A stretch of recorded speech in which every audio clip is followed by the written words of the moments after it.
Nouveau rebondissement dans l'affaire Pierre Palmade. L'enfant de 6 ans, qui se trouvait dans la voiture percutée par celle de l'humoriste le 10 février sur la D372, est sorti du coma.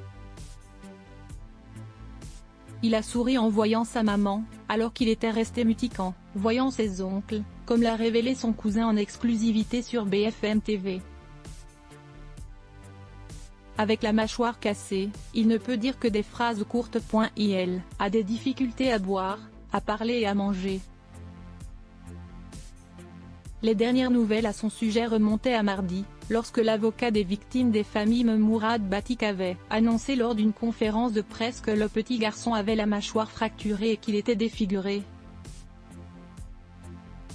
Pour rappel, il avait subi plusieurs opérations après le choc, tout comme son papa, qui conduisait le véhicule en question.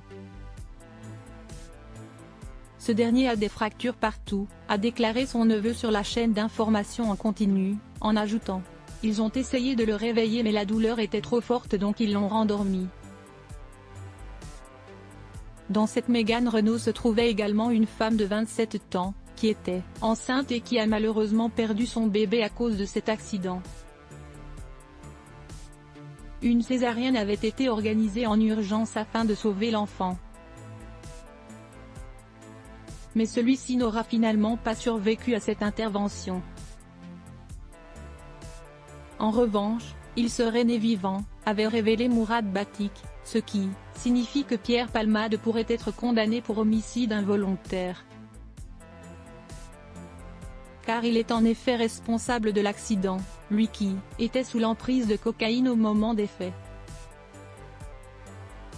Il a été placé en garde à vue hier, elle a été prolongée aujourd'hui, et aurait déclaré aux enquêteurs avoir très peu de souvenirs de l'accident, selon Le Parisien qui cite une source proche de l'enquête. Il n'apporte pas de précision à ce stade sur les raisons de l'embardé, écrivent nos confrères. Il a seulement indiqué se souvenir être sorti de chez lui, avec les 2 passagers avec qui il faisait la fête.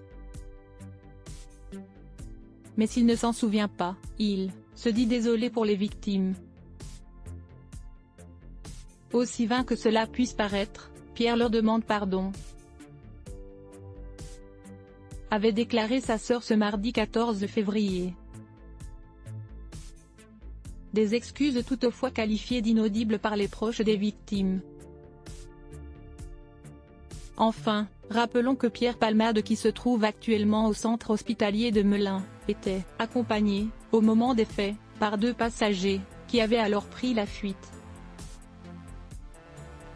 Ils ont été placés en garde à vue, depuis et ils y sont toujours.